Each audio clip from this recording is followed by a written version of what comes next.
در شهر کابل پایتخت افغانستان پرنده سویه‌ها مجموعه غزل‌های تا حال در شکل کتاب چاپ نشده شاعر تاجیک اسفندیار نظر پرنده سویه‌ها مجموعه آن غزل‌های اسفندیار نظر زیر تحریر شاعر و پژوهشگر اسماعیل لشکری به دست چاپ سپرده شده است و باید به زودی به دست خوانندگان برسد. در این باره در فیسبوک خود مرتب کتاب اسماعیل لشکری خبر داد. او می نویسد که این کتاب نو اسفندیار زیر تحریر او و از نشانی گروه فرهنگی همزبانان به دست چاپ رفته است. او می افزاید پرنده سویه‌ها دومین مجموعه اسفندیار نظر است که در کابل به چاپ می رسد. اسفندیار نظری 25 نوامبر سال 1971 در دهه درغ نویه عینی ولایت سوخت به دنیا آمده.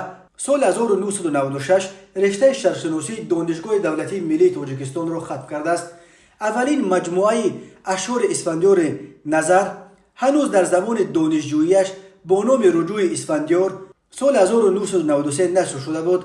سالهای بعد مجموعه شعر مرا سپار و برو، یک ساقه ریبس، یادگار خون و خاکستر، تومار خونین از اسفندیار نظر به دست خوانندگان رسید. ماه مارس سال 2022 در تهران کتاب اشعار اسفندیار نظر تحت عنوان پرنده ها دروغ نمیگویند از سوی نشریات تورنجستان در 170 صفحه چاپ شد.